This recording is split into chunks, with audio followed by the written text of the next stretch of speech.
cold fog clung to my throat as if it meant to choke me, and the laurel leaves hissed under our boots. Eugene's flashlight beam shook on the slope, then stopped, pinned to a shape taller than any man.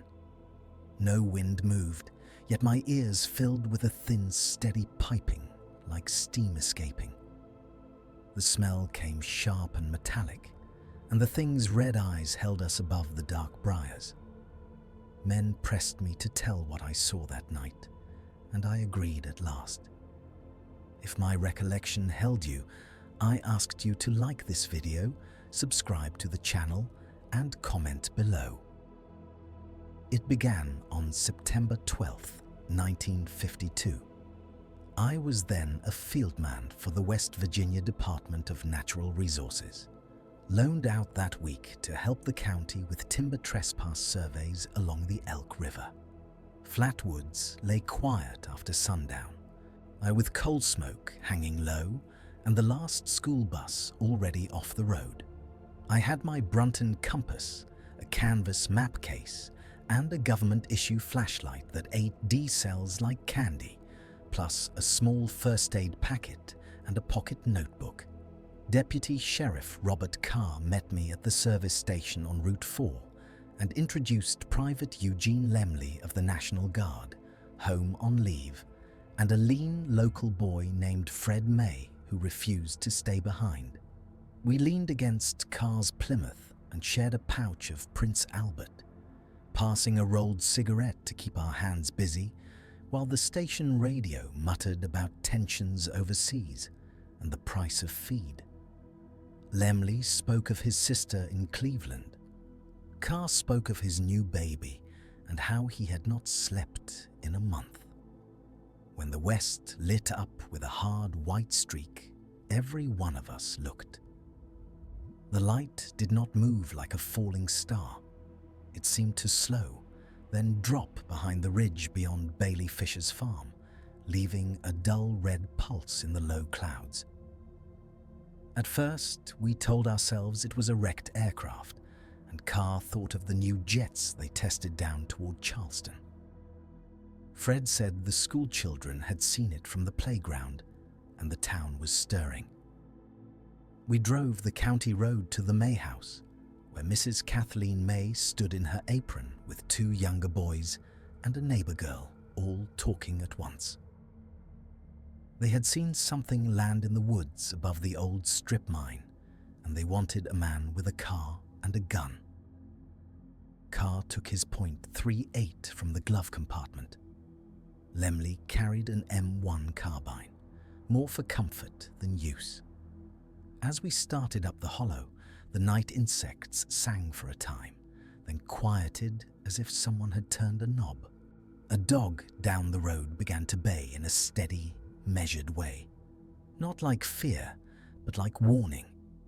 Halfway to the ridge, we found the first print in the mud beside the path, a neat oval deeper than a boot heel, with no toe marks at all.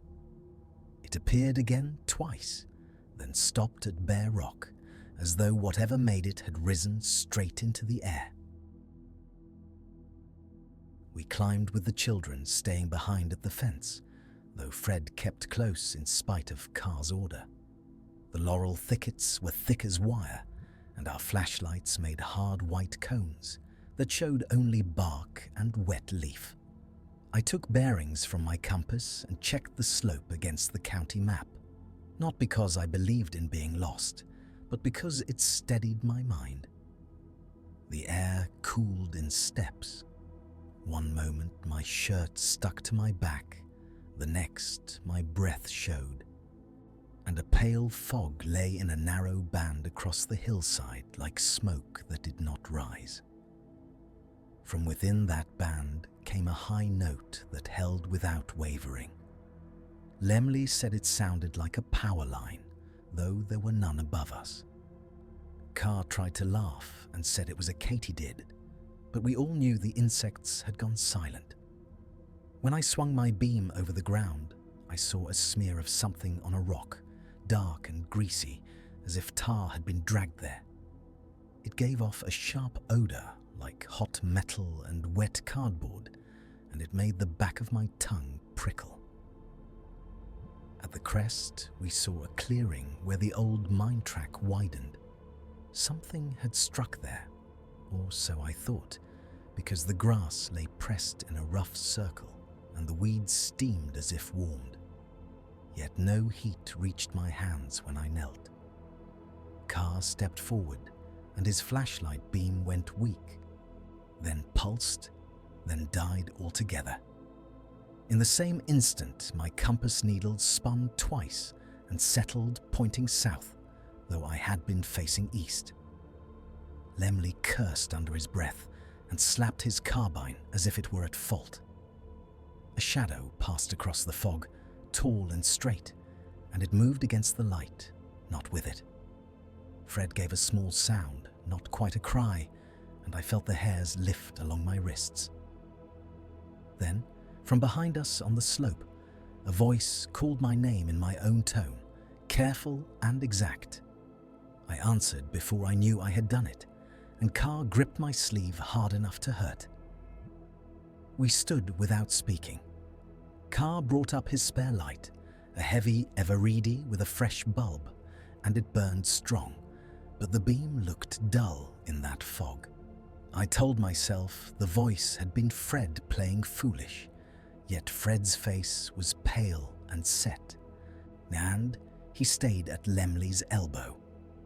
We heard movement in the laurel, not running, more like a slow push, as though something large parted the branches with care.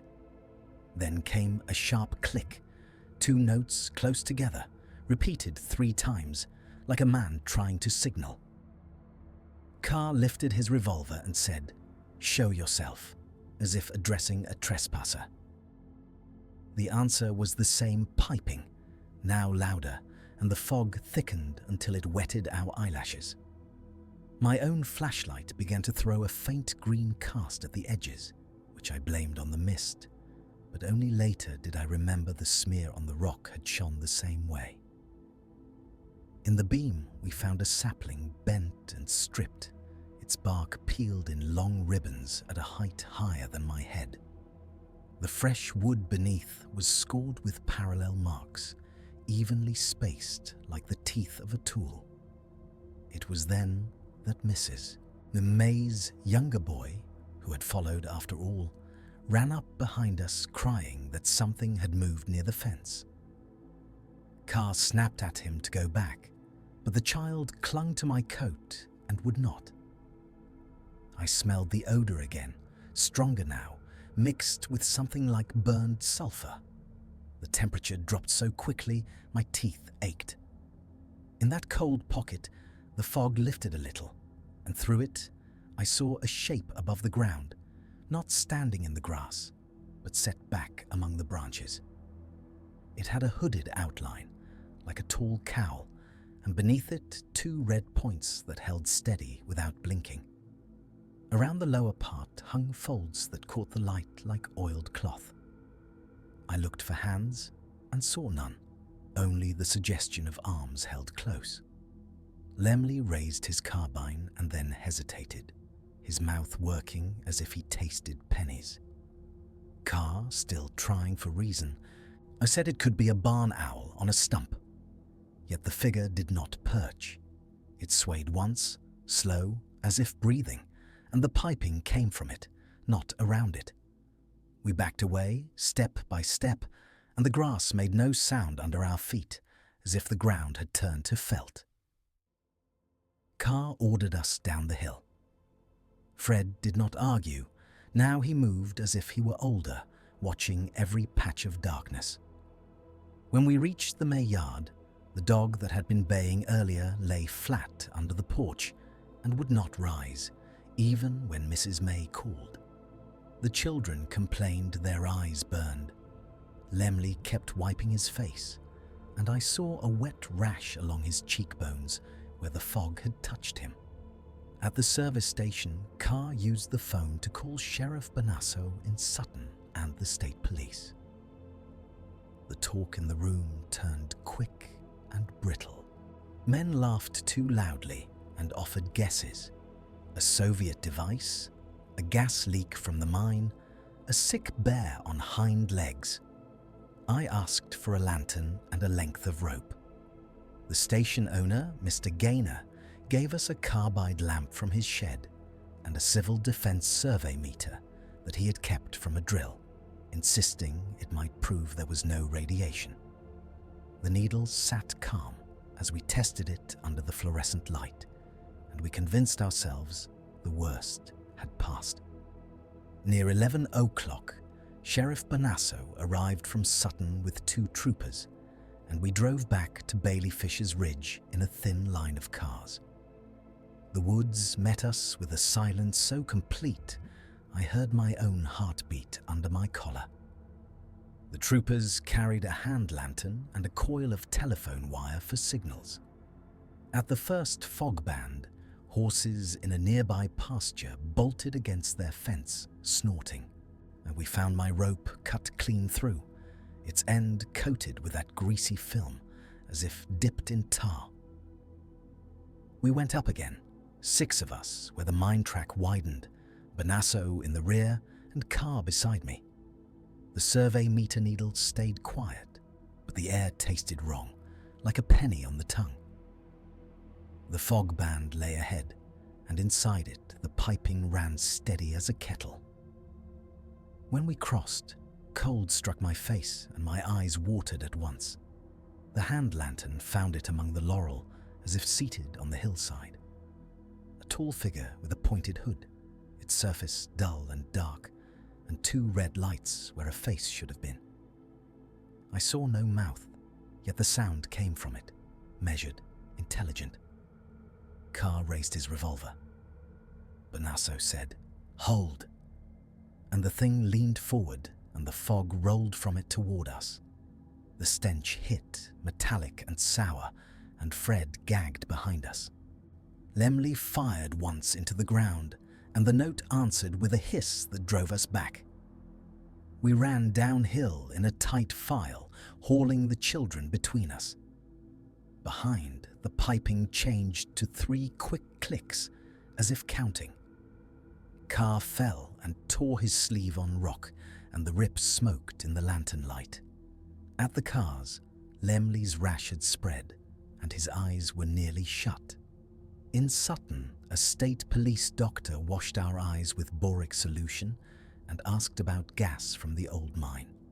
Bonasso wrote an incident note that mentioned a meteor and a noxious vapor.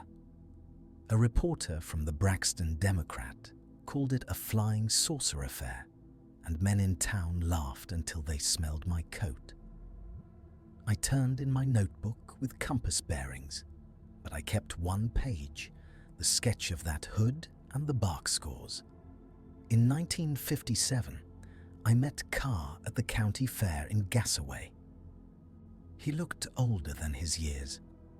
He asked in a low voice if I still heard the piping.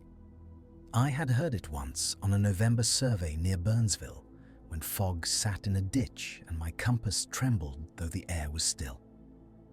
I told him, and he turned away as if ashamed. Later, when my daughter brought home a paper lantern painted green, the light struck the kitchen wall and I smelled hot metal and tar. I wrote to Charleston for an inquiry and received only a courteous refusal. I never proved what stood on that ridge, and I stopped trying. On damp nights, my compass still pointed south and waited quietly.